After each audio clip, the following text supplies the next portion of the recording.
Claire Whitmore stepped into the marble lobby of Whitmore Kingsley, heels echoing against polished floors that smelled faintly of lemon wax and old money. Savannah's humidity clung to her like second skin, but the firm's climate-controlled coolness offered no comfort, not today. Her blouse, pale blue silk, clung to her back in nervous patches, but her posture remained flawless. If nothing else, Claire had mastered the art of appearing in control, even when her world was quietly burning beneath her. She passed the oil portraits of founding partners, all stone-faced men in dark suits, before arriving at the elevator. The mirrored doors gave her a quick chance to inspect herself. Minimal makeup, hair slicked into a low twist, that same tired determination in her eyes. She pressed the top floor and swallowed the growing knot in her throat. Why would Graham Sinclair, of all people, request a meeting with her? She wasn't senior counsel. She wasn't even close. Claire had worked grueling hours for the past 5 years, clawing her way out of law school debt, paying her mother's second mortgage, and helping Daniel cover what the VA didn't. She wasn't the kind of associate billionaires noticed, let alone called into private meetings. The elevator opened with a soft chime. Walter Kingsley was waiting at the far end of the executive wing, standing in the doorway of the glass-walled conference room. His smile was tight, Claire punctual. Good, she nodded, stepping into a space that felt too bright, too silent. And there he was. Graham Sinclair stood at the head of the table, dressed in slate-gray tailored perfection. He didn't move, didn't offer a handshake, just observed. His gaze met hers, calm, unreadable, with the cool steadiness of a man used to having the final word. "Thank you for coming," Walter said, closing the door behind her. "Please, sit." Claire chose the seat nearest the door. It felt safest. Graham remained standing, arms crossed loosely. "You've heard of Mr. Sinclair, of course," Walter began, gesturing toward the man like he was presenting a sculpture at auction. "Yes," Claire replied. Her voice was even, but her pulse drummed in her ears. Who hadn't heard of Graham Sinclair? Canadian-born CEO of Sinclair Maritime Logistics, one of the top 5 private shipping magnates in the hemisphere. Relentless, scandal-free, famously private. And now, inexplicably, standing 10 feet away. Graham spoke, his voice smooth but firm. "Let's skip the small talk." Claire blinked. "All right." He walked slowly to the window, gazing out over the Savannah River. "My visa expires in 60 days, and due to complications I won't bore you with, my renewal is at risk of denial." Claire frowned. "You've been here for over a decade. You're an economic asset." "Precisely." He turned back to her. "Which is why I can't allow red tape to force me out." Walter cleared his throat, stepping in like a conductor regaining control. "The fastest path to resolution, Claire, is unconventional." "No." Claire said it instinctively. She didn't even know what was being proposed yet, but she knew that tone. That setup. Graham's lips quirked slightly. "I haven't made my offer." "You don't need to," she replied, eyes narrowing. "You're a U.S. citizen," Walter said, ignoring her protest. "Born and raised in Georgia." "Clean record, accomplished, discreet." Claire stared at him, then turned to Graham. "You want to marry me?" He didn't flinch. "I'm offering a mutually beneficial arrangement. 1 year, legal marriage, no intimacy expected. Appearances kept. At the end, you walk away with $7 million and a home in the historic district. Yours, free and clear." Her breath caught. $7 million. The number echoed like a bell. She could wipe out her family's debt. Daniel could finish school without worrying about loans. Her mother could finally stop pretending the antique store was still turning a profit. Claire leaned back slowly, as if trying to place space between herself and the temptation curling around her ankles. "That's illegal," Only if it's not convincing, Walter said, clasping his hands. And you think I'd risk my license for that? She snapped. I think, Graham said calmly, you're smart enough to weigh cost versus benefit. Silence stretched. Claire turned to the window. Savannah was glowing with late morning sun, but the glass dulled the warmth. From this height, the moss-covered oaks and cobblestone streets below looked like parts of a painting, beautiful, distant, and unreachable. She remembered the last phone call from the hospital. Daniel's physical therapy sessions had been cut in half. Her mother had cried quietly last week, pretending it was allergies, and Claire had missed her own birthday because she was chasing a partner's dry cleaning errand. Why me? She finally asked, turning back. Graham's gaze didn't waver. You're unknown, but respected. No scandals, no risk. You've proven loyalty, responsibility, and discretion. And you've turned down easier paths, which tells me you won't be bought lightly. I still haven't said yes. I'm not looking for yes today. I'm offering 24 hours. Claire looked to Walter, hoping for a flicker of humanity. And if I say no? He smiled tightly. Then you've wasted our time, and that's not the kind of thing that helps an associate's future here. The message was clear. Graham stepped forward, placing a small leather folder on the table. You'll find the terms in here, including your exit package, contingencies, and conditions of privacy. Claire didn't touch it. He stepped back. A car will take you home. Sleep on it, but do understand, this is a limited time offer. One I don't intend to extend again. Claire stood. Her legs felt cold beneath her skirt, even though the room was warm. She didn't say another word. Outside, the sunlight struck her face like a slap. She walked toward the curb where a black town car waited, the driver already holding the door open. The folder was tucked under her arm like it might explode. Inside the car, Claire sat stiffly, staring straight ahead. This wasn't just about money.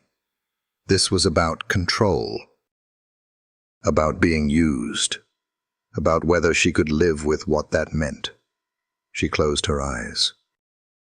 $7 million. 1 year, no love. No passion, just a contract. But for the first time in a long time, she felt the gears of something much larger begin to turn. And she wasn't sure whether she was being offered freedom or being quietly sold into something far more dangerous. If you enjoyed this video, comment 1 to let me know. If not, comment 2. Your thought mattered to me either way. The scent of jasmine clung to the humid air as Claire walked the familiar stretch toward her apartment on Jones Street, folder still clutched to her chest like a guilty secret. Brick sidewalks dipped beneath her heels, uneven from time and tree roots, but she didn't notice. Her thoughts were a cyclone, swirling too fast to catch. By the time she reached the wrought iron gate to her building, the sun had dipped low enough to cast long shadows across the courtyard. A ceiling fan whirred lazily overhead when she stepped inside, but the cool air barely touched her. Tessa was already home. Her best friend stood in the kitchen barefoot, scrubs wrinkled and hair tied back, holding a mug of chamomile tea. Her eyes flicked up the moment Claire walked in. "You look like you saw a ghost," Tessa said. "Or worse." A managing partner. Claire shut the door quietly and didn't answer. Tessa tilted her head. "Okay." "Ghost it is." Claire set the folder on the kitchen table and stared at it like it might vanish if she blinked hard enough. "Did you get fired?" Tessa asked, softening. "No." "Passed over again?" Claire exhaled sharply. "No, I got proposed to." There was a beat of silence. Then, "Come again?" Claire turned slowly. "Graham Sinclair. He wants me to marry him, for real paperwork." "Fake everything else." Tessa blinked. "Claire, what the—" "He needs a green card." He's about to lose his residency status and his company's headquartered here, so the solution apparently is me. Wait, what? Tessa leaned in. Did he offer you money? Claire nodded once. 7 million, and a house. Tessa set her mug down slowly. Oh. So he offered you marriage, real estate, and generational wealth in one afternoon. Sounds like a Nicholas Sparks fever dream. Claire gave a brittle laugh. Except it's not romantic. It's a transaction, and I don't know what scares me more, how wrong it is, or how much I'm considering it. Silence stretched between them. The ticking of the kitchen clock seemed impossibly loud. Finally, Tessa folded her arms. What's really stopping you? Claire looked away. Tessa didn't wait. Because it's not your ethics. You bend for things that matter. You always have. You broke curfew to drive Daniel to his college interview.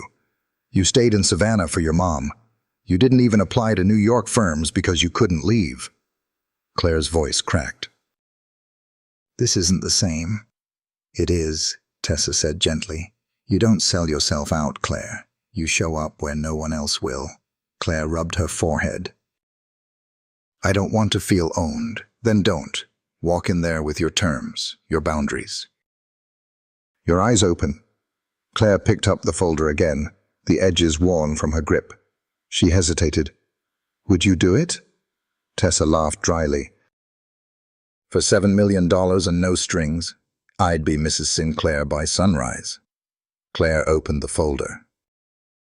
Every detail was laid out in sharp legalese. Marriage term, 1 year, compensation, $7 million, to be transferred in 3 installments. Residency, cohabitation required. Appearance clause, monthly public events. No physical expectations. No romantic obligations. It was airtight. It was horrifying. It was tempting. She closed it slowly, then stood. I need to see Daniel. Claire drove the winding back roads toward Thunderbolt, where her brother rented a modest unit above a converted bakery. The air was thick with the scent of marsh and rain-soaked asphalt. The sky had dimmed to indigo by the time she parked. Daniel opened the door with a lopsided grin. You bringing pizza or bad news? Claire stepped in, kissed his cheek, and dropped onto the worn sofa. Neither, just me. You okay? She stared at him for a long beat. He was still limping slightly from his last surgery, a scar hidden behind the collar of his t-shirt. She remembered the months he couldn't even hold a fork, and now he was rebuilding his life, one class at a time, smiling despite the strain. She exhaled. Dan, what would you do if someone offered you everything you ever needed? Like money, security. A house, your loans gone, mom's mortgage cleared. Everything, he shrugged. I'd ask what they wanted in return. Claire met his eyes. Marriage. A fake one. Daniel froze. Legal on paper, she added. No emotion? No real commitment, just pretending for a while. His smile faded, replaced with the quiet expression he wore when his pain flared. I'd ask, he said finally, if I could look myself in the mirror the next day. Claire swallowed. I don't know. Would it help people you love? She nodded. Then I'd think long and hard. And if I did it, I'd make damn sure I never forgot who I was in the process. Claire leaned forward and buried her face in her hands. Daniel reached over and touched her shoulder. You don't have to carry everything alone, Claire. I know, she whispered. But if I say yes, everything changes. Maybe that's not a bad thing. The next morning, Claire sat at her tiny kitchen table, coffee going cold beside her. She stared at her phone for a full minute before dialing. The line rang once, then twice, then Claire Whitmore, Graham said, his voice clipped and alert, as if he'd been expecting her. I'm not agreeing yet, she said quickly. Of course. I have terms. There was a pause. I'm listening. No interference with my work. No appearances during my private time unless necessary. I keep my own accounts. I continue seeing my family without permission. Another beat of silence. And, she added, surprising even herself, I want 8 million, not 7. When he spoke, his voice was amused. You drive a hard bargain, Mrs. Whitmore. I drive reality. If you want me to lie to the entire city of Savannah for a year, I'm charging full price. Another pause. Done. She blinked. That's it? You're not the first person I've negotiated with, but you may be the only one I've respected by the end of it. Claire didn't respond. Shall I have my assistant send the revised paperwork? Yes, she said, steady now. And one more thing. Yes, I want my own bedroom. There was the faintest hint of laughter in his tone. That can be arranged. She ended the call, staring at her phone, her breath shallow. Claire Whitmore was about to marry a billionaire. Not out of love, not out of passion, but something entirely more dangerous. Necessity. The papers arrived the next morning, hand-delivered, leather-bound, and accompanied by a single note written in Graham Sinclair's precise, slanted handwriting. Clause 3B adjusted. Your bedroom, your schedule, your rules. It didn't feel real until Claire held the pen over the final signature line. Her name was already typed in delicate serif, Claire Margaret Whitmore. Future spouse of a man she barely knew. Her thumb hovered. Tessa stood at the kitchen counter watching. Once you sign that, she said, you're officially the most expensive woman in Savannah. Claire didn't laugh. Instead, she lowered the pen slowly. I need to see him, she said. Tessa raised an eyebrow. To say what? Claire wasn't sure. Graham's office wasn't in a glass skyscraper or tucked inside some techie industrial complex. It was in an old shipping warehouse just off the Savannah River. Converted, elegant, discreet. She'd seen photos online, but none did it justice. Brick, iron, original beams left intact. The kind of place that wore its history with pride. The receptionist greeted her by name. Mr. Sinclair is expecting you. Upstairs. Claire climbed a spiral staircase that looked like it belonged in a Southern Gothic novel.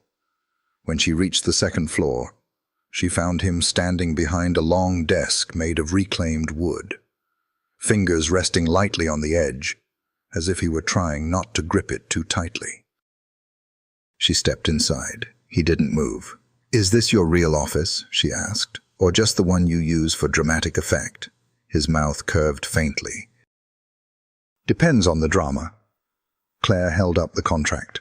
I read every word. I expected nothing less. I added a few of my own. He gestured toward the chair opposite him. Show me. She sat. I want full professional autonomy. I don't answer to Walter or to you when it comes to my work. He nodded once. And I want a prenup that ensures you can't revoke anything based on emotion. No gray areas, no loopholes. He studied her, quiet. And I don't do staged affection unless it's absolutely necessary. A pause. Do you believe I asked for affection? No, she said. That's what makes this harder. Graham walked to the window, the light casting a subtle glow across his profile. I admire the way you negotiate. You mean the way I don't trust anyone? I mean, he said, turning to face her, the way you don't let fear get in the way of logic. That's rare. Claire looked down at the contract again. Every number was real, every condition airtight. But it still felt like a cliff's edge. I need one more thing. He waited. Tell me the truth, she said. Why now? You've been in the States for years. What changed? His eyes darkened. Politics, timing, a quiet favor rescinded by someone who owed me more than that. That's vague. He shrugged. Discretion keeps my business alive. Claire stood. I don't like marrying into secrets. I don't expect you to like it, he said softly, only to agree to it. The words settled between them. He walked toward her, unhurried, every movement smooth and deliberate. When he stopped, only a breath separated them. Claire refused to step back. For what it's worth, he said, I don't take this lightly. You made it sound like a formality. It is, until it isn't.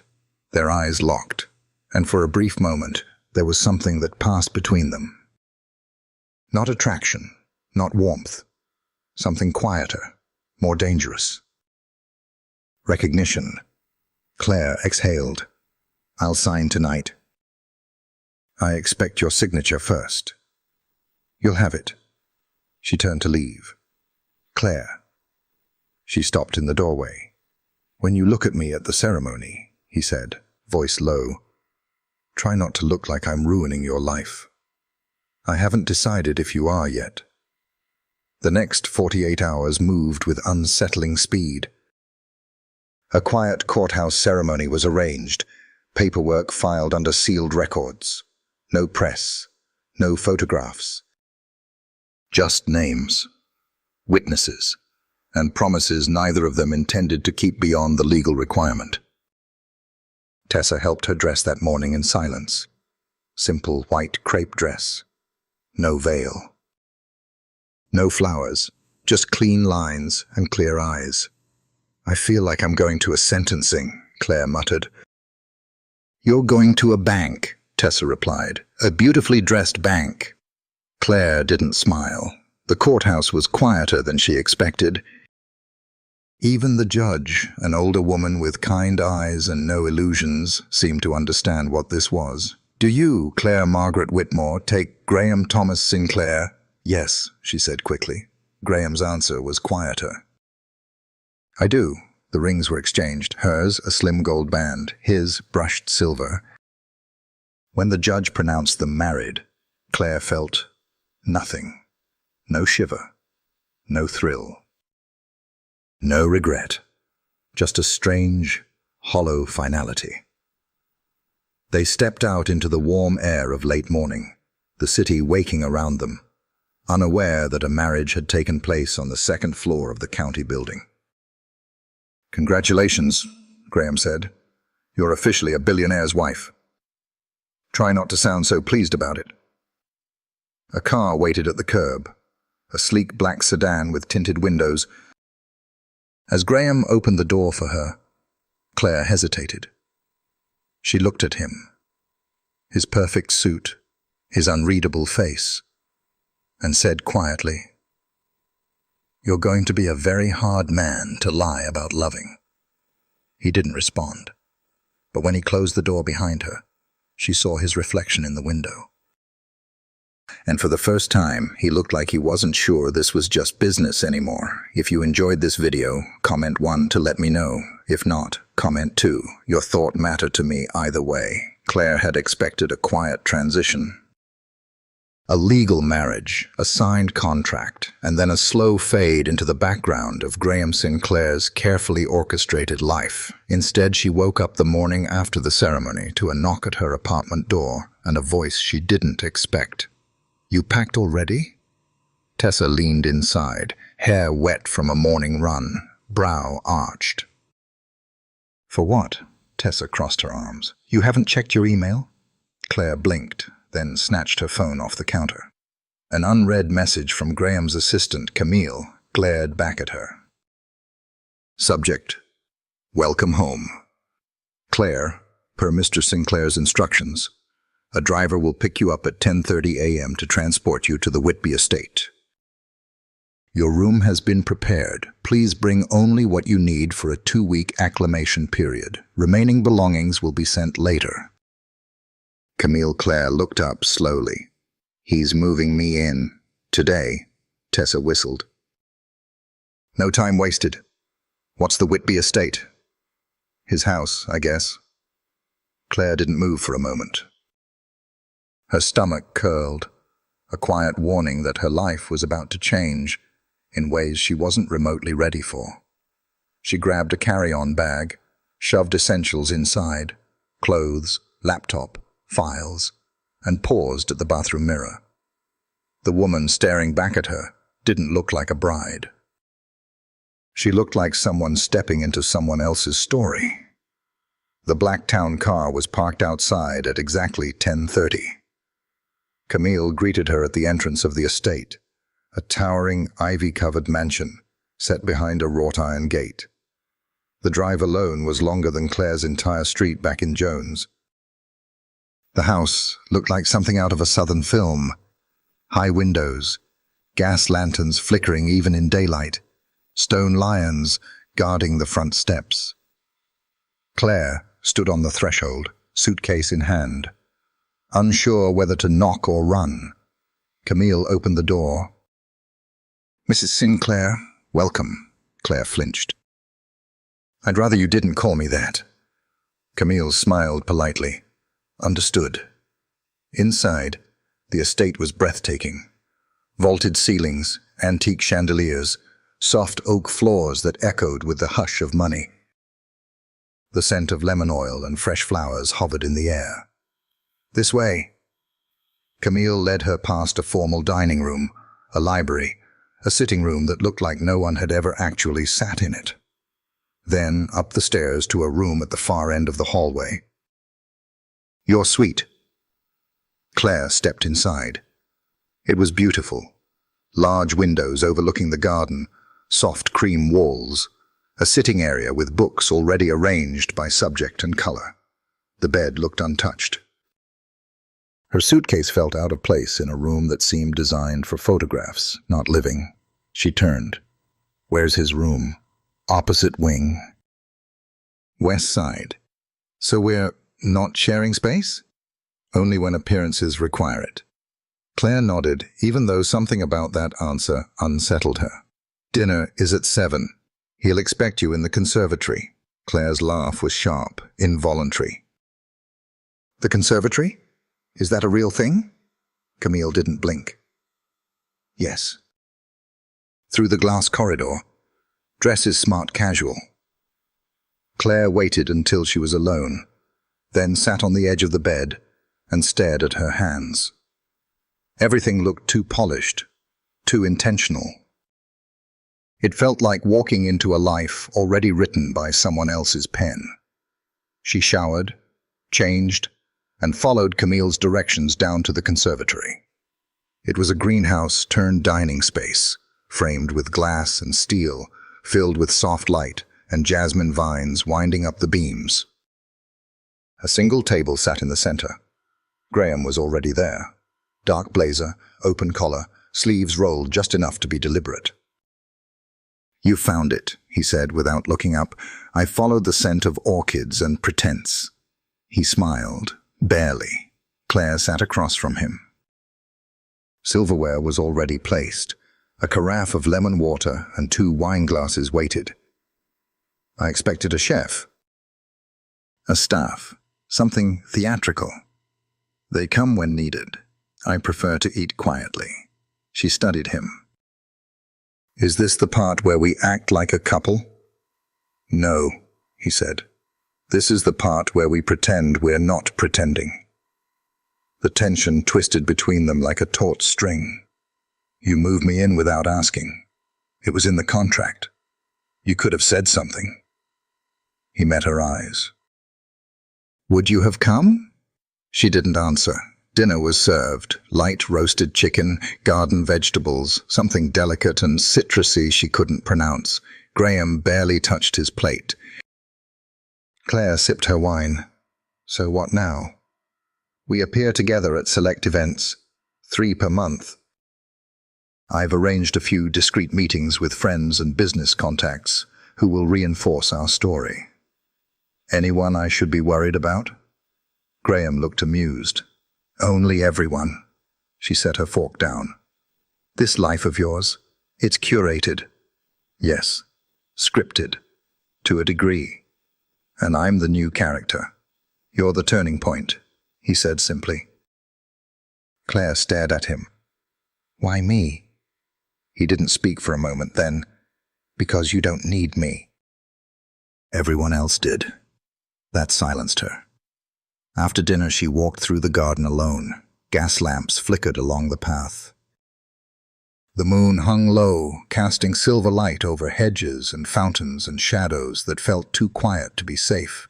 She reached the back terrace, pulled out her phone, and dialed. Tessa answered on the third ring. "I feel like I'm in a museum," Claire whispered. "A museum where I'm the exhibit." "You sound okay," Tessa said softly. I'm existing."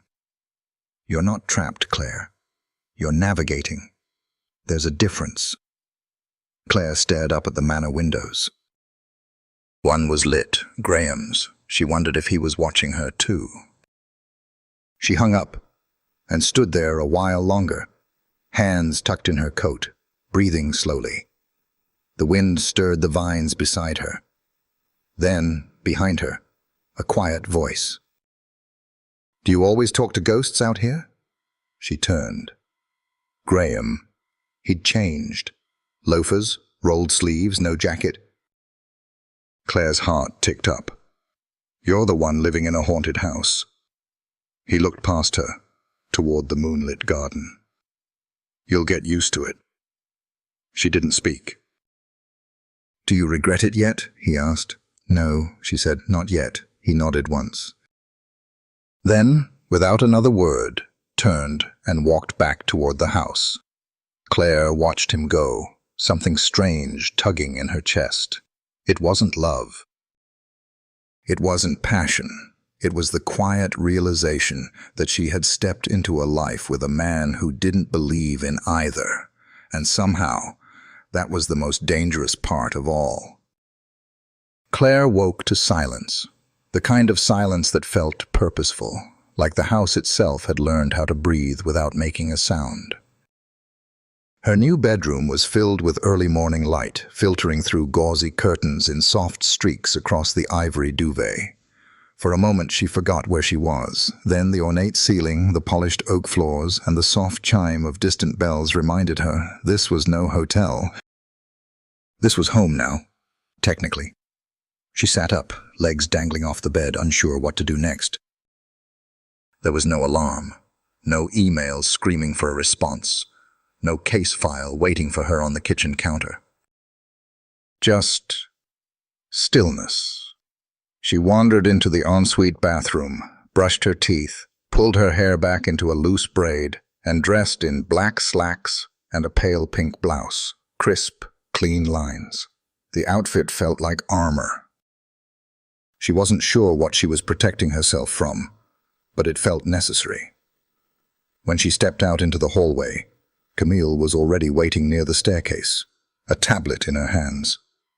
"Good morning, Claire." That name again. Not Mrs. Sinclair, not ma'am. Just Claire. It was oddly grounding. "Morning," Claire replied. "Mr. Sinclair had an early board meeting in Charleston. He'll return late tonight." He left no instructions beyond, quote, "She has full autonomy." Claire blinked. "What does that even mean?" Camille offered a subtle smile.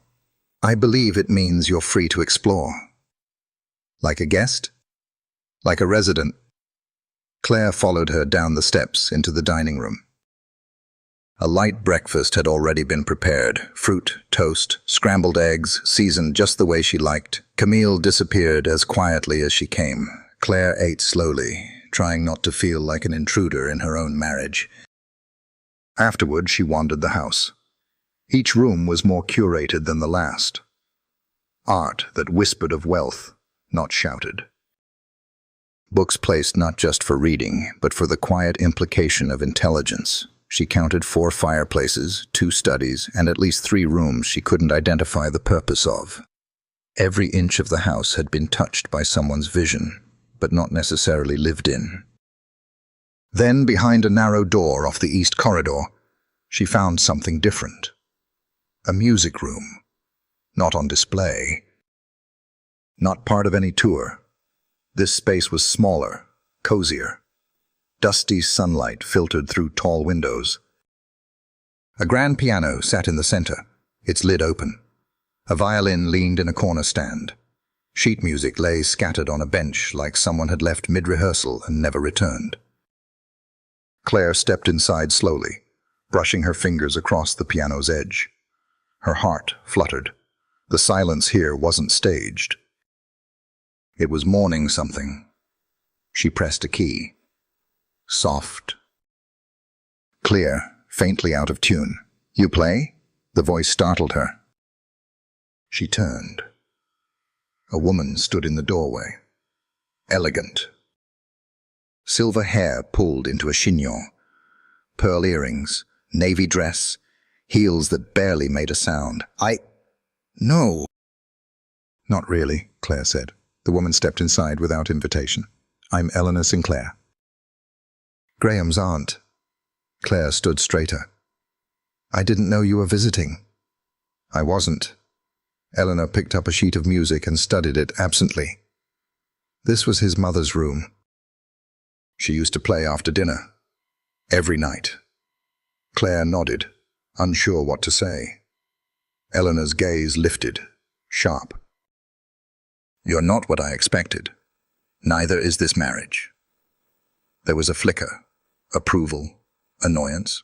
It passed too quickly to read. "Graham doesn't let people close," Eleanor said. "He was like that even as a child, too self-contained." Too aware of the rules others pretended didn't exist. Claire shifted. "And you think I'm here to break those rules?" Eleanor stepped closer. "I think you're here because he's desperate. And desperation makes people foolish. But make no mistake, he's still calculating, still guarded. That never leaves a man like him." Claire felt heat rise in her chest. "I didn't ask to be here." "No," Eleanor said, "but you signed something that says you belong here now." Claire looked her in the eye. "Then I'll belong on my terms." The older woman's lips twitched. "Good. I'd be disappointed if you didn't." With that, she turned and left the room as quickly as she came. Claire sat on the piano bench, her breath shallow. So this was how it would be. A home built on appearances. A marriage shaped by contracts. A family that studied her like a new acquisition. Later that afternoon, a courier arrived. An invitation in a cream envelope, sealed with an embossed monogram. "You and Mr. Sinclair are cordially invited to the Savannah Historical Society's gala, this Saturday, 7:30 p.m., the Mercer House." Claire stared at the envelope, her stomach knotting. She could already hear the questions, the whispers, the judgments, everyone trying to see what she was hiding, what Graham was hiding. She walked upstairs, found Camille, and asked for a full list of public events scheduled for the next 2 months. The list was longer than she expected. Appearances mattered here. And she was the new leading lady in a script she hadn't written. By the time evening fell, the sky outside turned lavender and gold. The house glowed in amber light. Claire stood in the guest kitchen, reheating a bowl of soup she barely wanted. She was pouring tea when she heard the front door open. Soft footsteps. The kind of quiet presence that still shifted the atmosphere. She didn't turn around until he spoke. "I hear you met Eleanor." Claire stirred the tea slowly. "She's charming, like a scalpel," Graham smirked. "She means well. In a terrifying, invasive kind of way. She thinks this marriage is a mistake. She thinks everything is a mistake, unless she orchestrated it." He stepped closer, loosened his tie, then leaned against the counter opposite her. "You explored," he said. "I wondered. Did you find anything surprising?" Claire looked up, meeting his gaze. "The music room." He paused. "You shouldn't have found that." "Why not?" "Because it's personal." Claire tilted her head. "That's not in the contract." Graham studied her, something unreadable in his eyes. "No, it's not." They stood in silence, the air between them heavy with something unspoken. Claire set her mug down. "This house is beautiful, but it doesn't feel alive. It's not meant to. That's a shame. She walked past him, but paused at the doorway. "I'll go to the gala," she said quietly. "I'll play my part, but if you want this to work, if you want people to believe us, you can't treat me like a stranger in your museum." He didn't move. Claire didn't wait for a response. She walked upstairs, heart pounding harder than it should have. She hadn't expected to care, but for the first time, she realized she might already be too deep to climb out untouched. Claire stood in front of the full-length mirror, the dress clinging to her like second skin, deep emerald satin, off the shoulder, cinched at the waist. It wasn't her style, too formal, too precise, but it had arrived that morning with a handwritten note from Camille. For the gala. He approved it himself. Graham. She touched the fabric lightly. It felt cold, expensive, and impossible to argue with. Tessa's voice crackled through the phone on speaker. "You're still going through with it?" Claire tucked an earring into place. "I signed the contract, didn't I?" "Signing something and surviving it are two different things. I'll survive." "You always say that right before you set yourself on emotional fire." Claire laughed under her breath. "This isn't that. It's a business event. With a man who doesn't believe in love but picked out your dress?" Claire said nothing. Tessa sighed. "Call me after, or text me something cryptic so I know you're still alive and emotionally upright." Claire hung up before she could talk herself out of showing up. Downstairs, Camille stood near the entrance, calm and composed. Graham waited just outside by the car, speaking with the driver, his back turned. Claire paused before stepping out, letting her breath catch. The air was warm and humid. Spanish moss swayed gently from the trees, the evening alive with cicadas. Graham turned when he heard her heels against the stone. His reaction was subtle, nothing extravagant. Just the slightest pause in his breath. His gaze lingered longer than usual. "You look appropriate," he said. Claire raised a brow. "That the best you've got?" His mouth tilted at the corner. "You look stunning." "But I didn't think you needed to hear that." She stepped into the car. "Sometimes it doesn't hurt." The drive to Mercer House was quiet. Streetlights bathed the city in soft gold. The windows reflected her face back to her, composed, polished, unreadable. She hated how much she looked like she belonged in this world. The house came into view like a scene from a Southern Gothic film, grand, historic, every corner haunted by memory. The gala was already in full swing, strings floating through the garden as waiters circled with flutes of champagne. Graham helped her out of the car with one hand. As they stepped onto the stone walkway, he leaned in just slightly. "Tonight, we're in sync. People are watching. If I touch your arm, let me..." "If I take your hand, take it back. If I say something absurd, laugh." She glanced at him. "And if I say something honest..." He looked straight ahead. "Then I'll be the one faking it." Inside, the light was warm and honeyed. Laughter bubbled between chandeliers and crystal. Claire immediately recognized faces from local news, society columns, business journals. All perfectly assembled, all perfectly rehearsed. She followed Graham as he wove through the crowd, greeting people with charm so smooth it barely felt human. He introduced her with a steady hand at the small of her back, just enough to suggest closeness, just enough to keep her guessing. They were halfway through a conversation with the Historical Society president when a voice cut clean through the chatter. "Well, I'll be..." Claire turned. The man was tall, silver-haired, dressed in navy. His eyes, piercing blue, locked onto her with something between recognition and curiosity. "Claire Whitmore, as I live and breathe." Graham's grip on her waist tightened slightly. Claire smiled, but it didn't reach her eyes. "Noah Bellamy." Noah stepped forward, offering a hand. His grip was warm, confident. Too confident. You two know each other? Graham asked, voice measured. We went to law school together, Noah said, eyes still on Claire. She was brilliant. Fierce, terrifying in the best way. Claire's smile thinned. Noah was top of our class. He had a habit of quoting case law during lunch breaks. Graham glanced between them. And what brings you to Savannah? Just opened a boutique firm here, Noah replied smoothly.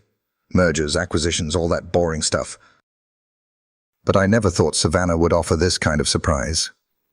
He looked pointedly at Claire's left hand. You're married. Graham's voice slid in, quiet but firm. Yes, she is. Claire felt the shift, felt small, intentional. Noah didn't back off. Well, congratulations. Though I have to admit, I never saw you as the society type. Claire lifted her chin. Maybe you didn't know me as well as you thought. Noah's eyes sparkled with something dangerous. Maybe not, but I'd like to. The pause that followed felt long enough to rearrange the molecules in the room. Then Graham stepped forward.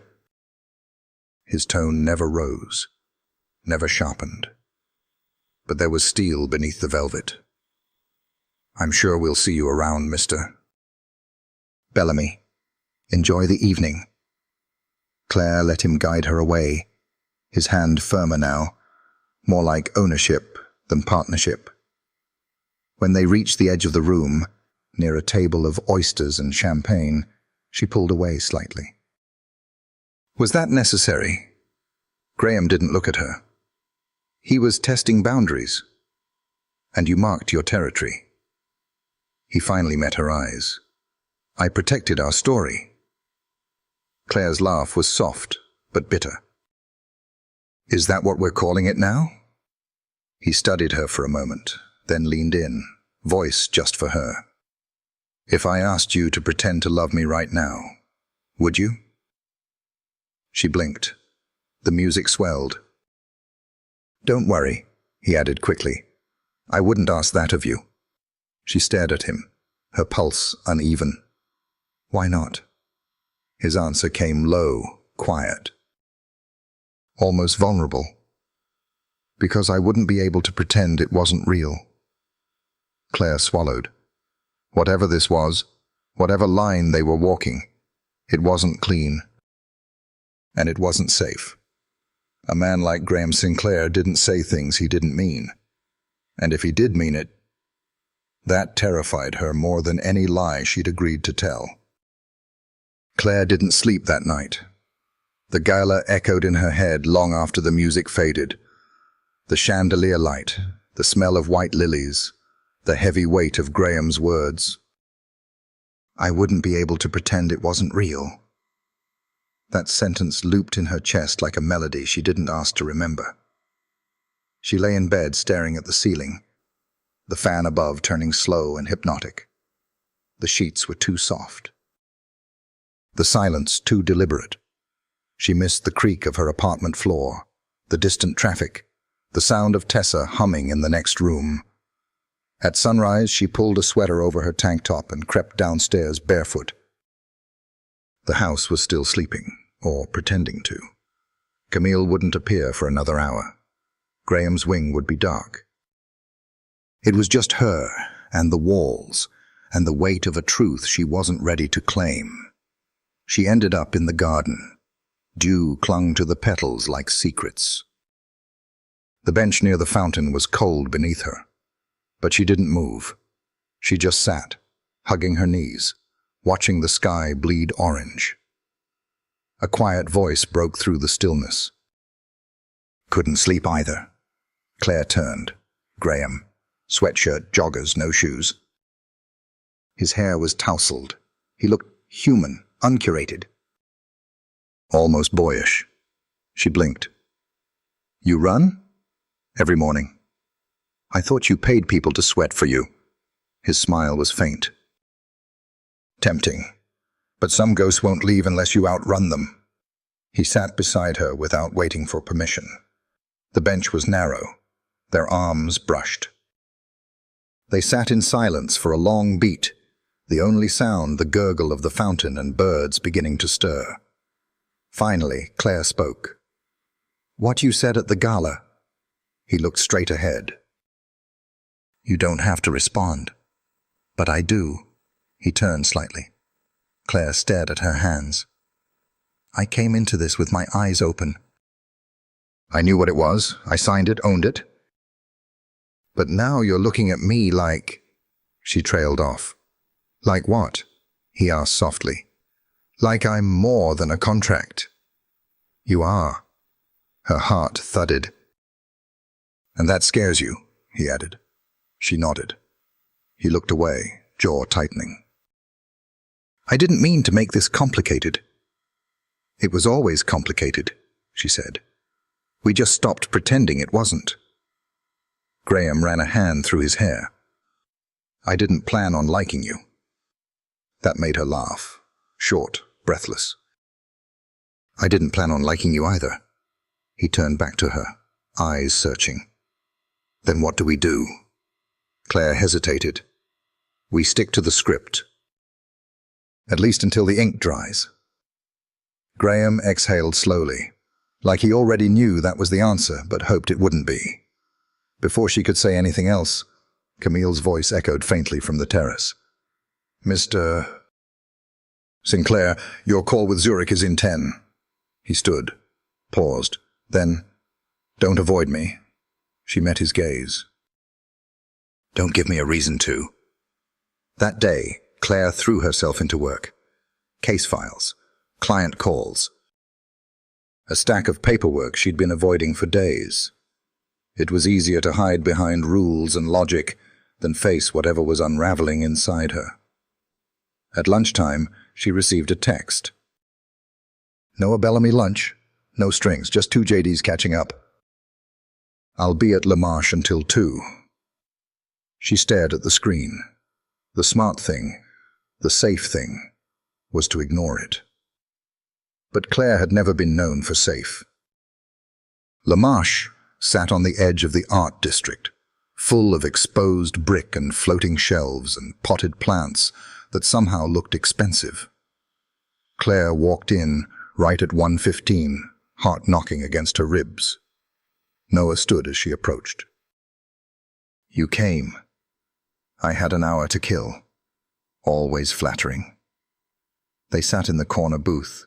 The server took their order, her, salad, him, lobster bisque, and left them in charged silence. "You look the same," he said. "You don't," he smirked. "Better or worse?" She arched a brow. "Just more polished. Less caffeinated. I switched to tea. God help us." They laughed.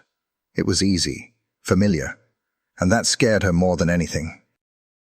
"So," he said, sobering, "you really married him?" Claire nodded once. "I did." "Is it real?" She didn't answer right away. "Then, it's complicated." He leaned in. "Claire, you don't have to pretend with me." "If you're in something you can't get out of—" She cut him off. "I'm not trapped." "Then what are you?" She stirred her water with the straw. "In over my head." He reached across the table, touched her hand lightly. "I meant what I said the other night. I never knew you like this, and I want to." Claire pulled her hand back gently. "Noah, I'm not asking for anything. Just keep the door open." Her phone buzzed. "Camille. Mr. Sinclair requests your presence for dinner. Personal chef arriving at 6. Formal attire preferred." Claire stared at it, pulse rising. She stood. "Thank you for lunch." Noah stood too, eyes watching her carefully. "Are you happy?" She hesitated. Then, "I'm learning how to be." That evening, the estate glowed with soft lights. The dining room had been transformed. Candles, silver place settings, music humming softly from speakers in the corners. Graham stood at the head of the table, dressed in black, eyes unreadable. "You didn't have to do all this," Claire said, stepping inside. "I wanted to." She took her seat. "Why?" He poured the wine himself, no staff in sight. "Because I wanted a moment that wasn't scripted." Claire sipped. "And this isn't?" "Not tonight." The meal was slow, unrushed. They talked about small things, travel, books, the strange things rich people collect. Claire laughed more than she meant to. Graham listened more than she expected.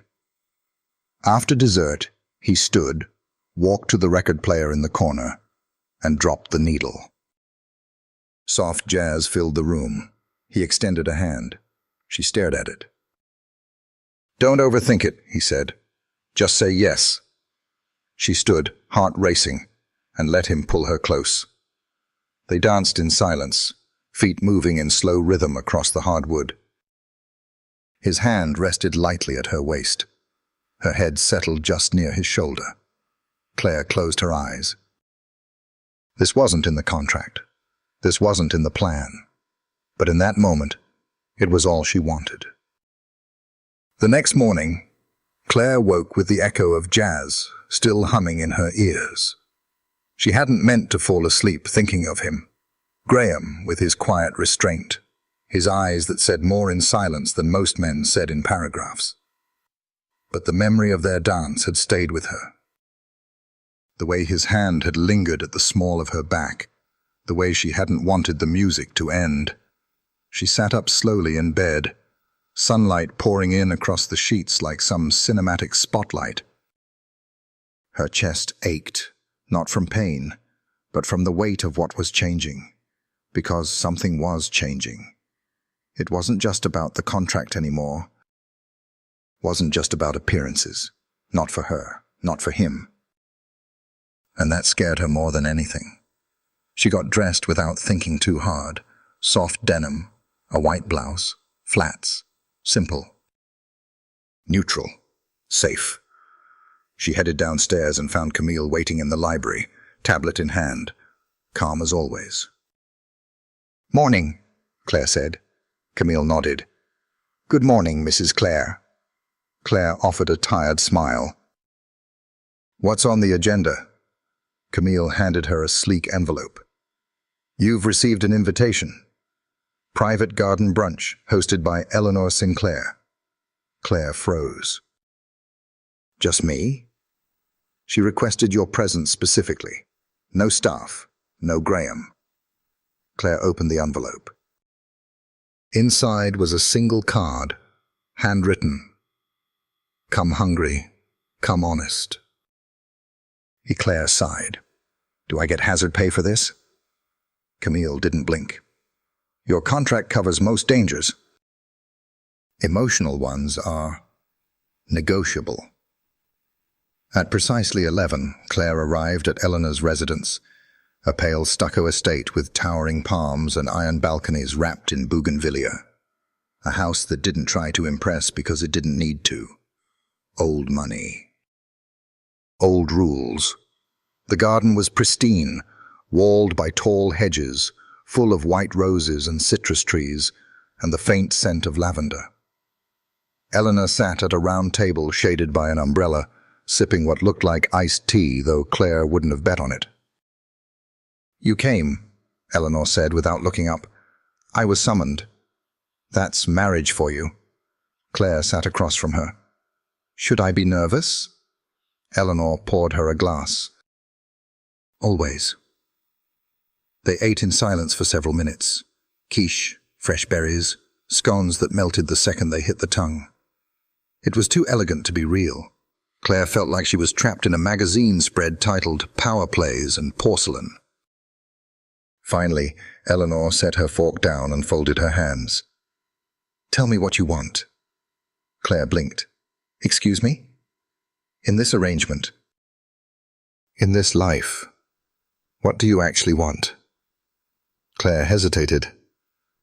"I want to be respected. That's not the same as being loved. I didn't ask for love, but it found you anyway." Claire looked away, throat tightening. Eleanor leaned in, voice quiet. My nephew is complicated. He builds walls out of silence. Carries guilt like it's currency. But if he's letting you in, even just a sliver, you need to decide now if you're strong enough to stay. Claire met her gaze. Why are you really asking? Eleanor's expression softened, just barely. Because I failed his mother, and I won't fail him. That landed like a stone in Claire's chest. She rose slowly. I didn't come here to hurt him.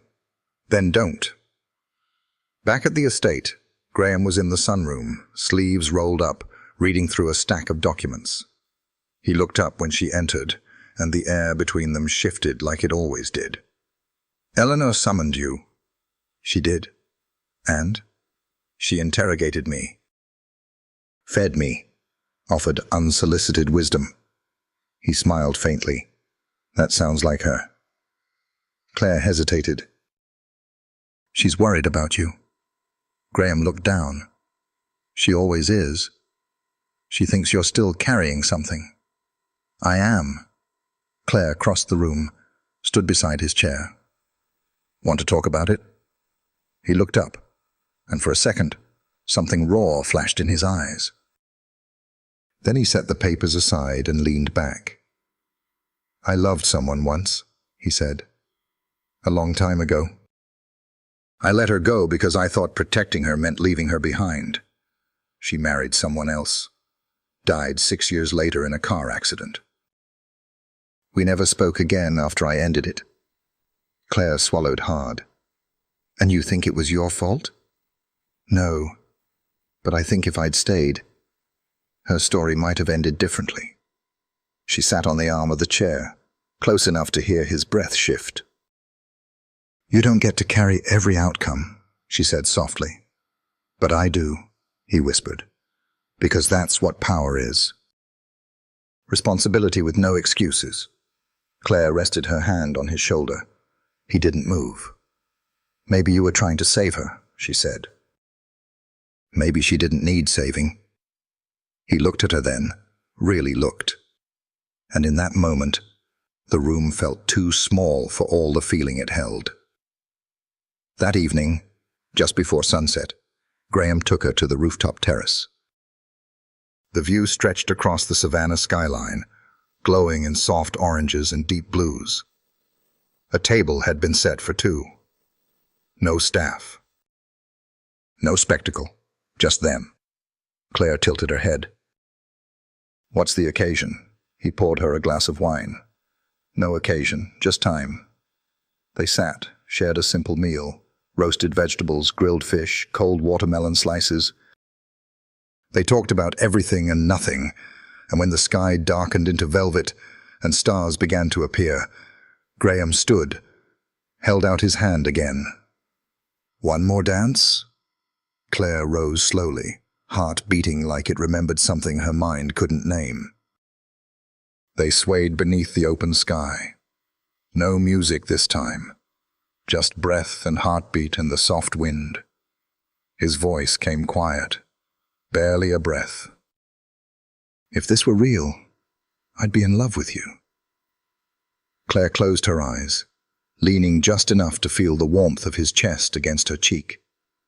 And she whispered back, then let's stop pretending it isn't. Claire hadn't realized how easily the line between real and pretend could vanish, until now. The rooftop lingered in her senses long after they'd come down.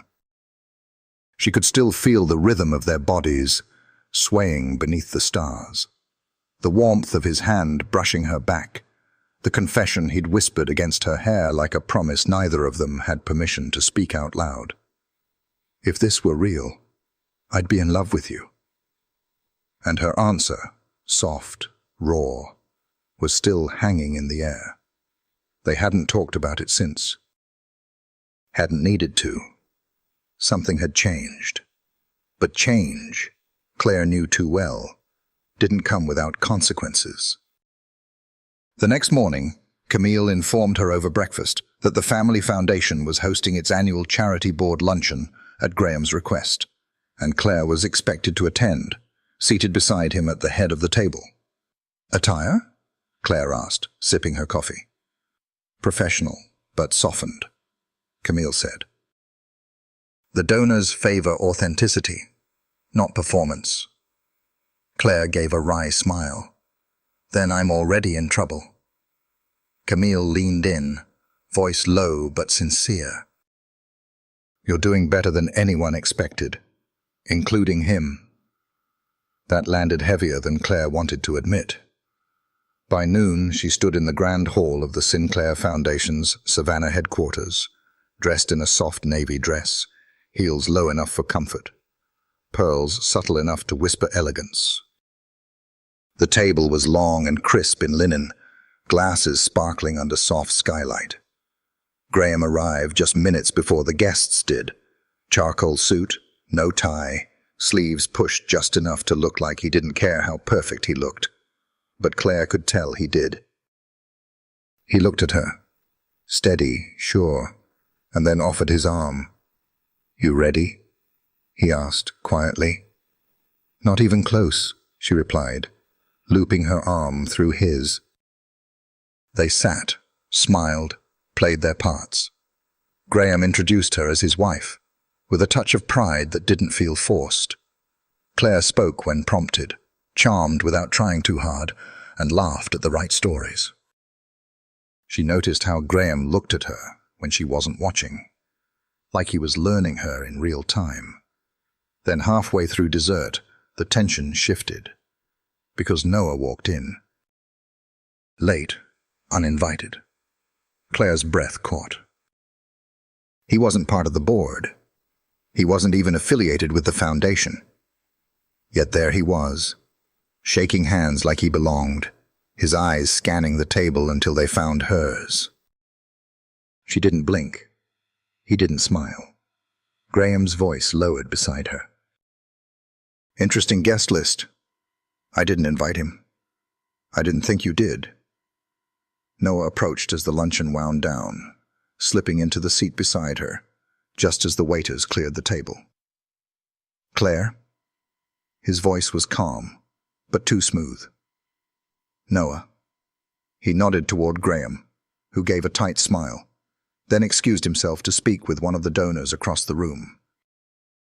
"I didn't expect to see you here," Claire said, reaching for her water, anything to anchor her. "You looked surprised." "I am. I had a client attending, figured I'd stop in." "Seems I timed it well." Claire kept her voice even. "This is a professional setting. Relax. I'm not here to cause trouble." "Then what do you want?" He hesitated. "To remind you there's a version of your life where you don't have to fake anything." Claire stiffened. "I'm not faking. You're wearing a dress someone else picked, smiling for people you don't know, married to a man who only just remembered how to feel." She looked away. "I'm not judging you," he added softly. "I just want you to know, if you ever want out, really out, I'd make space for you." Claire stared at him, her mouth dry. "You don't know what this is," she said, voice shaking. "Not anymore." "I know you," he said. "And I know the difference between surviving and living." She didn't reply. Graham returned before she could. "Everything all right here?" he asked, voice calm but clipped. Claire stood. "We were just leaving." In the car, the silence between them was thick. He didn't ask. She didn't explain.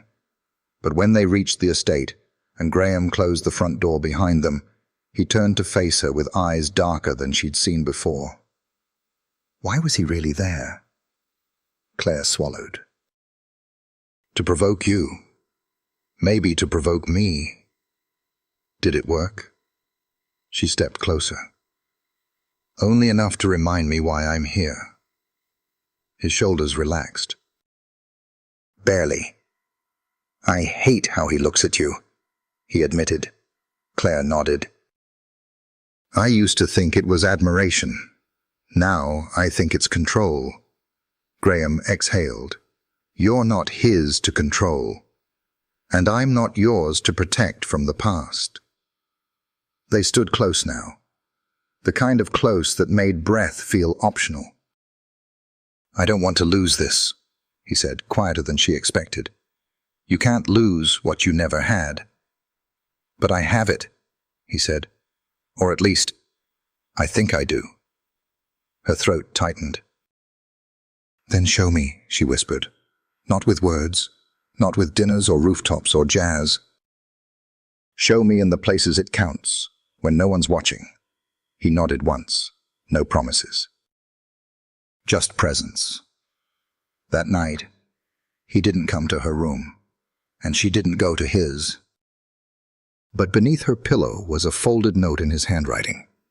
When the world looks at us, they see a performance. But when I look at you, I see every truth I was too afraid to live before. Claire closed her eyes, heart aching, breath caught between hope and fear. Because maybe this wasn't just survival anymore. Maybe it was the beginning of something real. And that was the most terrifying part of all. Claire sat on the edge of the garden wall, fingers tracing the edge of a rose petal that had fallen from its stem. The morning was humid, heavy with the kind of southern stillness that wrapped around your skin and wouldn't let go. Camille had brought her breakfast on a tray, but Claire hadn't touched it. The note from Graham still sat in her lap, creased and soft at the edges from being read too many times. When the world looks at us, they see a performance. But when I look at you, I see every truth I was too afraid to live before. She should have felt reassured. She should have leaned into the warmth of it. But the more she reread those words, the more hollow they began to feel. Not because they weren't beautiful, but because they felt like a bridge that led nowhere.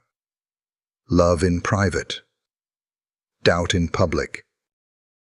And still, they hadn't said it aloud. Not with the kind of gravity that stuck.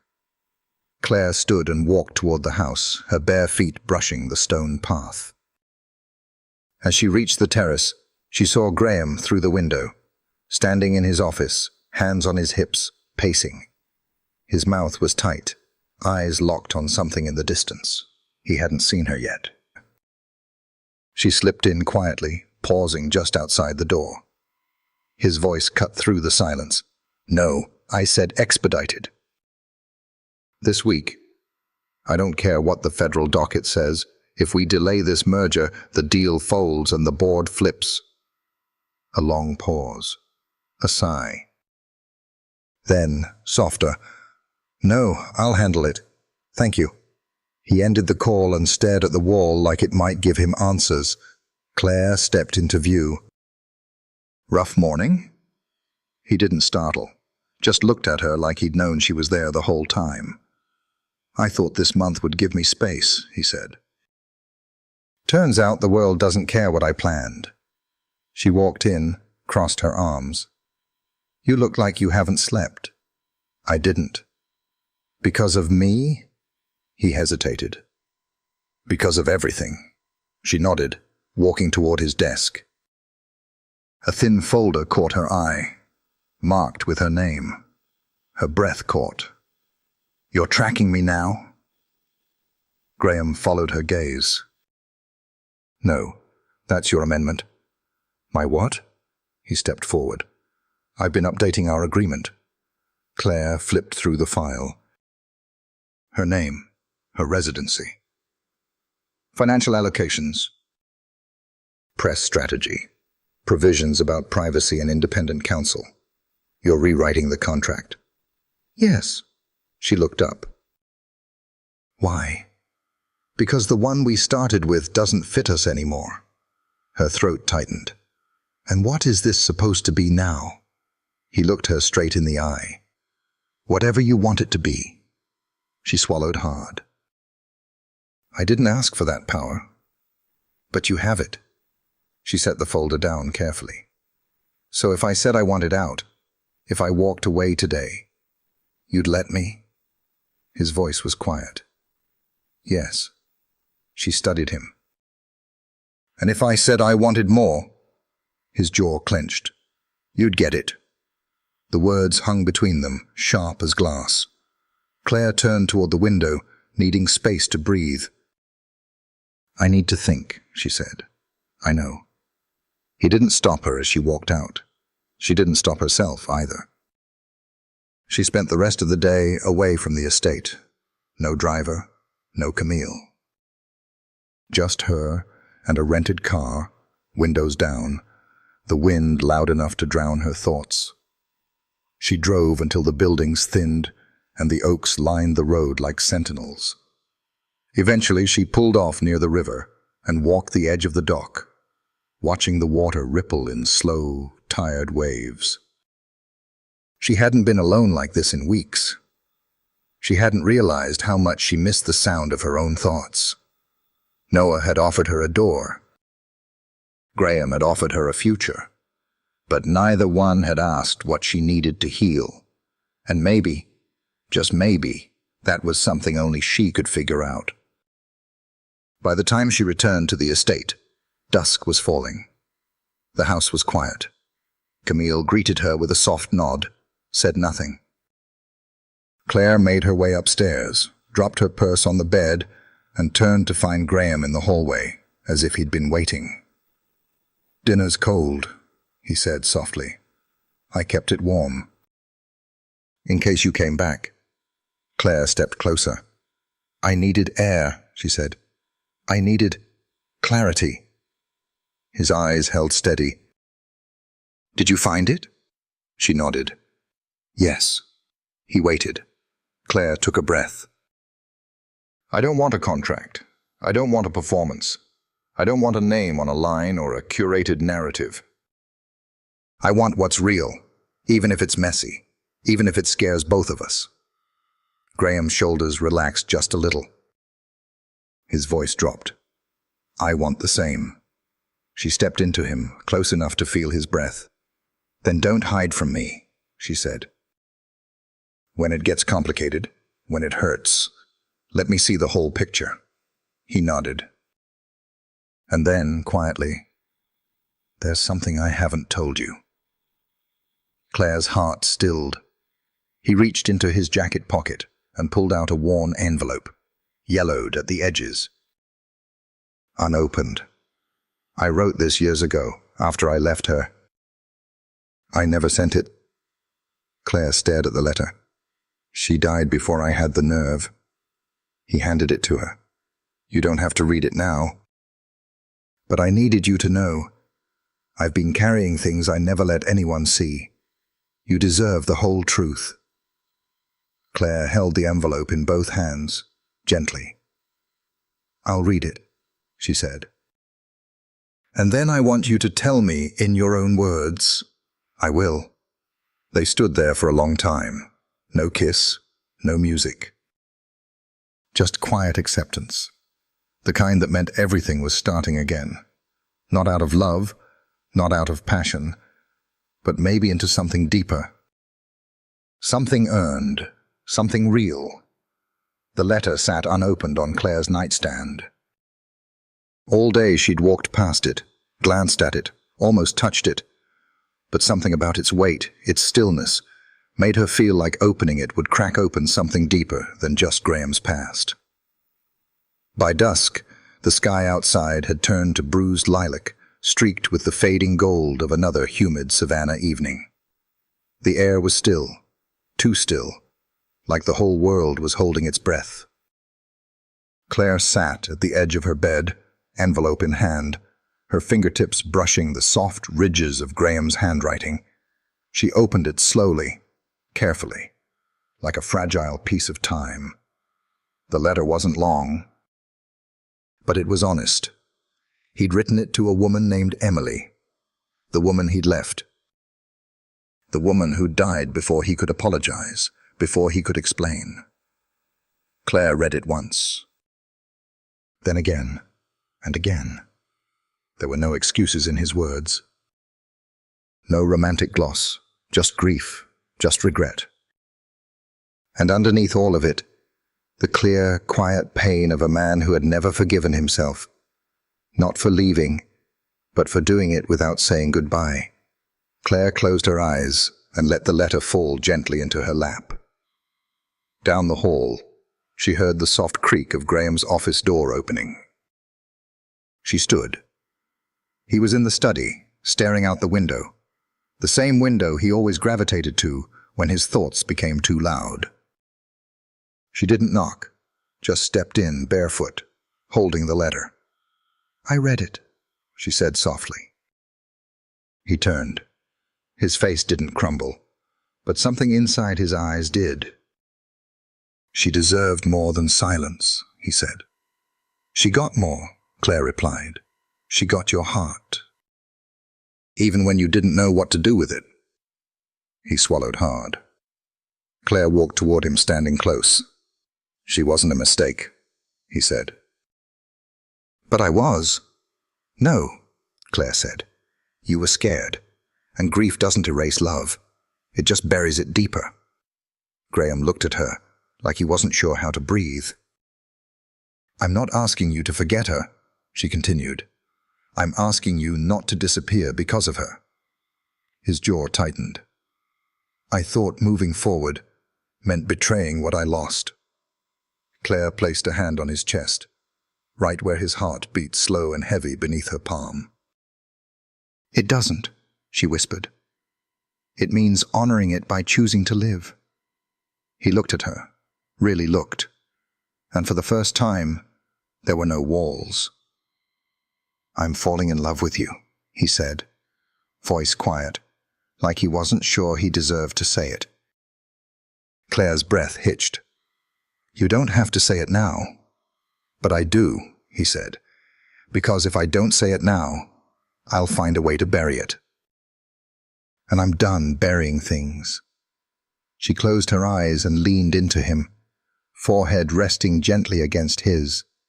His hand came up, brushing her cheek, slow, reverent. "Claire," he whispered, "you see through every version of me I've ever tried to hide. And you stay anyway." She nodded, tears welling. "Because I'm not here out of love or passion. I'm here for the truth.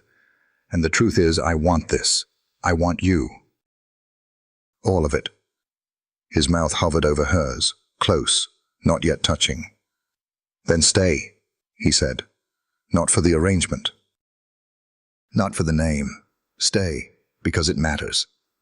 And then she kissed him, not because it was convenient, not because it was written into a contract, but because for the first time since this all began, it felt like the only real thing in her world. When they pulled apart, breathless, she rested her head on his shoulder. "I don't need a perfect story," she murmured, "just a true one." He held her tighter. And for the first time, Graham Sinclair stopped running. It rained the next morning, not a storm, just a soft, persistent drizzle that made the garden shimmer and turned the terrace into a reflection of the sky. Claire stood barefoot on the cool stone, arms crossed, watching the gray clouds stretch over the city like a blanket pulled too tight. Behind her, she could hear the house breathing, Camille's distant footsteps, the soft clang of silverware in the kitchen. Somewhere jazz played low, barely a whisper, but she couldn't stop thinking about the night before. Graham's confession. Her own. The kiss that didn't ask for permission because it didn't need to. It had been building for weeks. Slow, honest, earned. She wrapped her arms tighter around herself, unsure if the chill was from the air or from how exposed she now felt. There was no going back. No more pretending. No more contracts or curated moments. It was real now, and that scared her more than anything. A knock sounded gently on the terrace door behind her. She turned. Graham stood in the doorway, coffee in hand, barefoot like her, dressed in a soft blue sweater and linen pants. There was something boyish about him this morning, unguarded. "Didn't want to wake you," he said. "I was already up." He stepped out, handed her the mug. She took it, fingers brushing his. "Thank you." They stood in silence, the quiet kind that only happens when two people have said too much and still not enough. "I meant what I said last night," he finally murmured. "I know. I just don't want to rush it, or ruin it, or—" He sighed. "Whatever it is I usually do when things get close." Claire looked at him. "Then don't." He smiled softly, eyes never leaving hers. "It's that simple." "It's that hard," she corrected. "But you're not doing it alone." They went back inside when the drizzle thickened. Graham took a call in his study, and Claire spent the morning in the library, trying to focus on case notes for an upcoming hearing.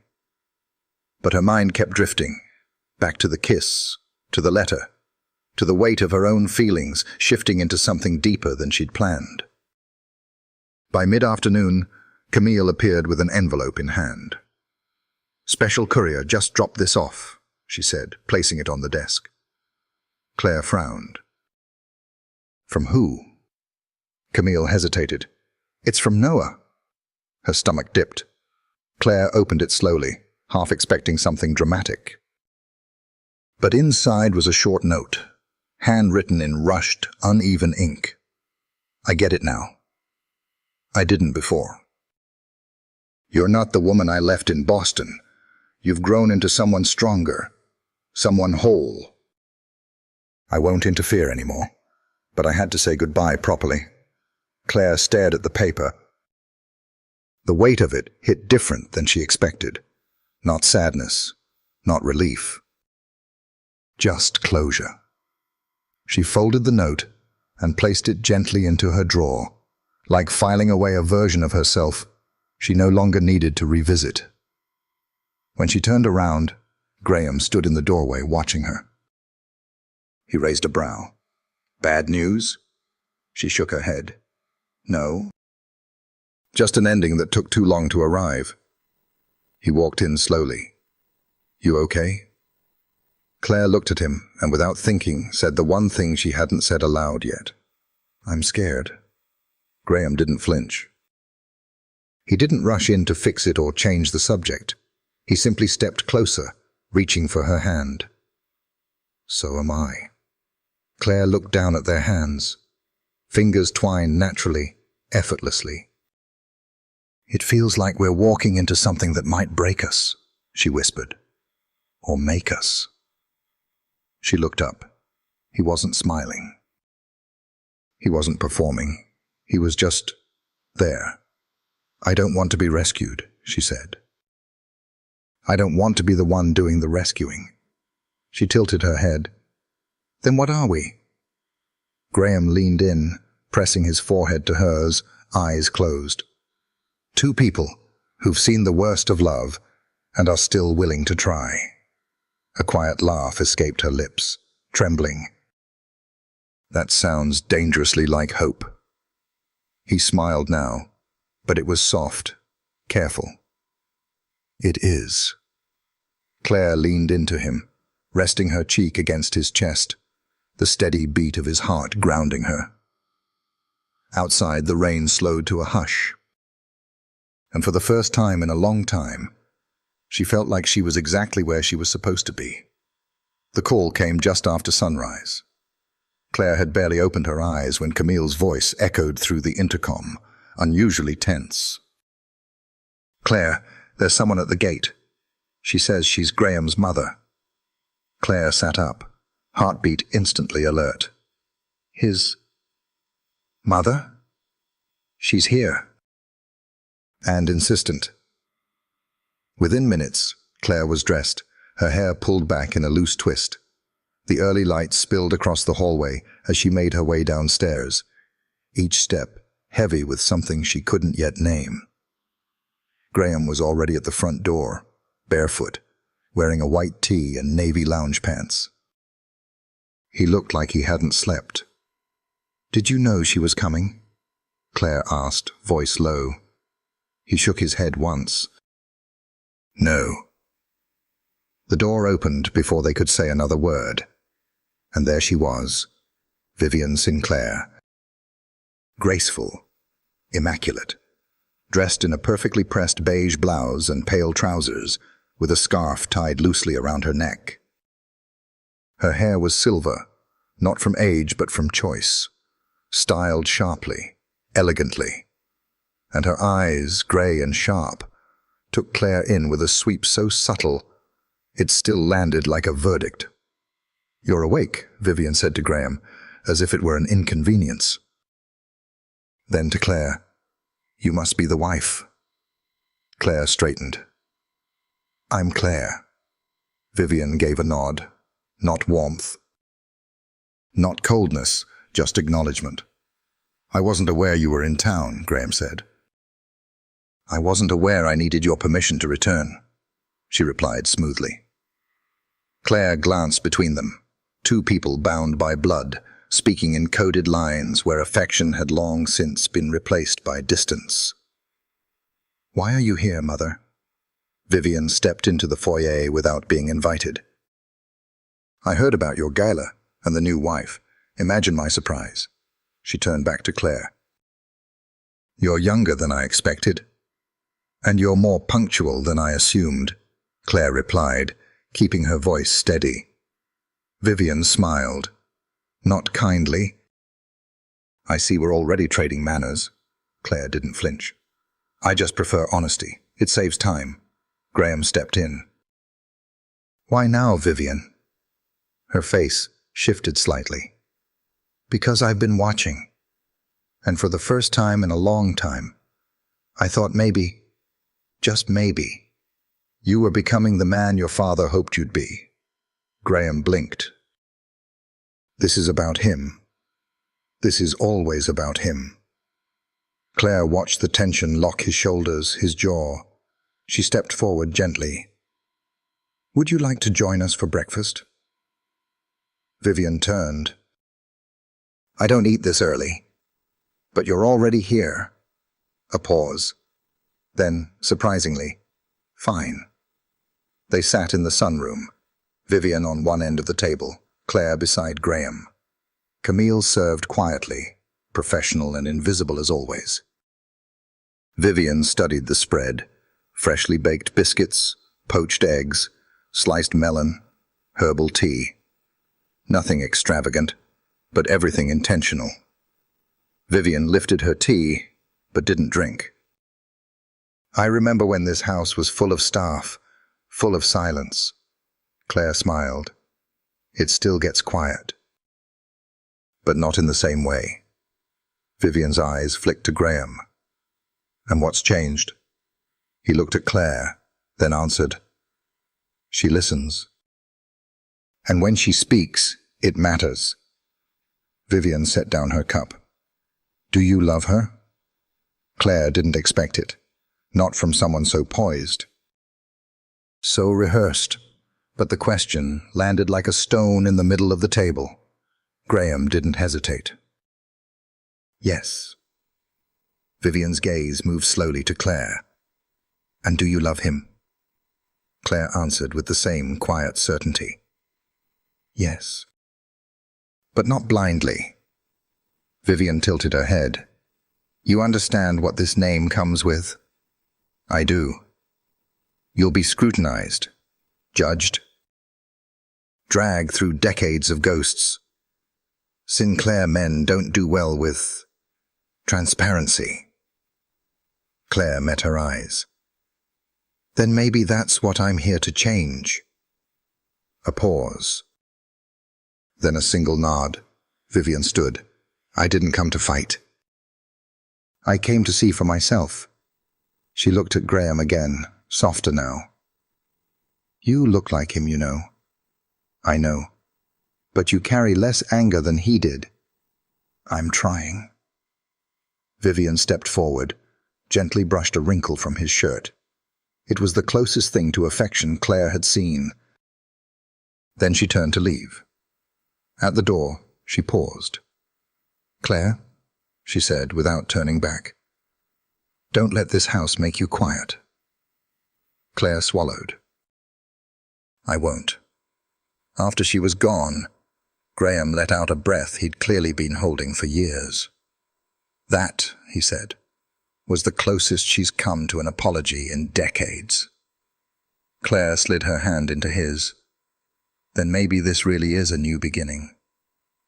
He looked down at their hands, then back at the door his mother had just walked through. "Let's hope it lasts." The evening arrived with golden clouds and a wind that smelled like rain, but never quite delivered it. Claire stood at the upstairs window, her reflection barely visible against the pane.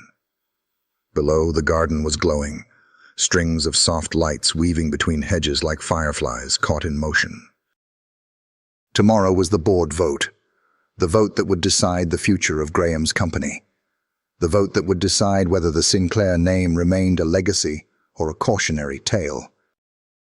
Claire had watched him for weeks prepare for this moment, working late, taking every meeting, showing up in ways that surprised even himself. But tonight, the house was quiet. No calls.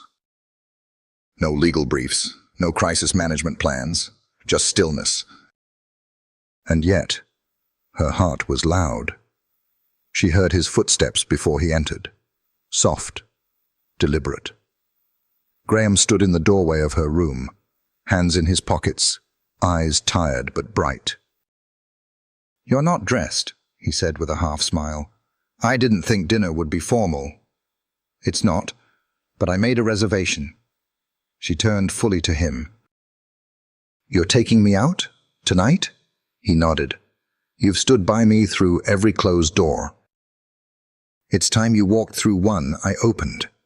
She softened. "That's oddly poetic for you." "I've been practicing." She laughed, then stepped forward. "Give me 10 minutes. Later, they drove into the historic district. The streets bathed in amber light and soft jazz drifting from balconies. The restaurant was tucked behind a row of ivy-covered brick walls, candlelit tables arranged under an open-air pergola. Nothing extravagant, but intimate, like it had been waiting for them all this time. They were seated near the back, away from the soft chatter of the other diners. Claire glanced at the menu, then back at him. "You've been quiet today." He nodded, trying to listen more. "To me? To everything? To what matters?" She searched his face, trying to read the spaces between his words. "Are you nervous about tomorrow?" "Yes, but not about the vote."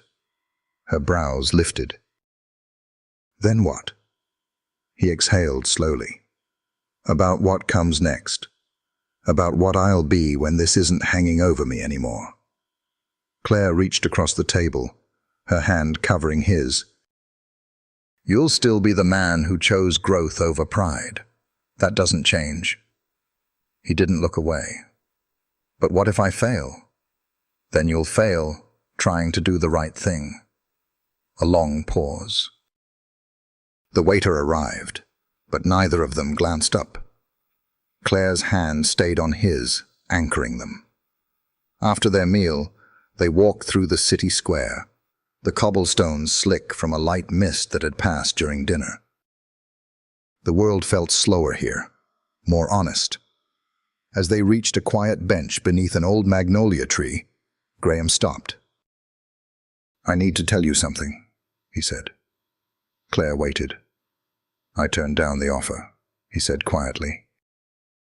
"The one that would have saved the company without a vote." She blinked. "Why?" "Because it came with conditions. They wanted a clean slate. New leadership, no legacy baggage." Her breath caught. "You were the baggage." He nodded. "And I didn't want you tied to something built on pretending I never existed." Claire took a step closer. "You could have protected everything. And you still walked away?" I'm not building an empire anymore, Claire. I'm building a life with you. I need that life to be built on truth. She looked up at him, eyes wide, glassy. And if the board rejects it? He smiled faintly. Then I start again. We start again. Her hands found his, fingers laced tight. I don't care what the board says, she whispered. I care about this. About us. Graham pulled her close, resting his forehead against hers. Then let's make a promise, he murmured. No matter what happens tomorrow, we don't go back. Not to pretending. Not to distance. We choose each other.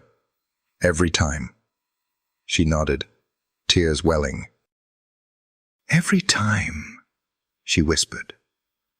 They stood like that beneath the magnolia tree, wrapped in something stronger than ambition, softer than fear, wrapped in the kind of quiet, steady love that didn't need to be loud, to be real. And tomorrow, no matter what the board decided, Claire already knew what her heart had voted for. The boardroom was quiet, not tense, just still, like the moment before a wave hits shore. 11 members sat in high-backed leather chairs, their expressions unreadable. Sunlight poured through the floor-to-ceiling windows, catching on the glass decanter of water in the center of the table, scattering little prisms of light across polished wood. Graham sat at the head. Claire beside him, not as a token wife, not as a placeholder, but as someone who had earned her seat. He glanced her way once. She nodded. His voice was steady as he spoke, though every word carried the weight of every decision that had brought him to this moment. My father built this company, he began, and in many ways he built me. But legacies aren't sacred if they stop serving the people they were meant to uplift. If we continue to operate like shadows of the past, we'll stay frozen in it. There were no interruptions, no clearing of throats. He pressed forward. I'm not here today asking you to protect my name. I'm asking you to protect this company's future, and that future means doing things differently. With transparency, with accountability, with values we can stand behind, not just market around. He paused. Then, with quiet conviction, if that future doesn't include me, so be it. But don't let fear make your decision. The silence that followed was long. Then, one by one, the votes were cast. The final count, 6 in favor, 5 opposed. The room didn't erupt. There were no handshakes or applause. But Claire reached for Graham's hand beneath the table, squeezed it once. You did it, she mouthed. No. We did. Outside, the air was warm and buzzing with spring. They walked to the car without speaking. The world suddenly loud after so many weeks of waiting.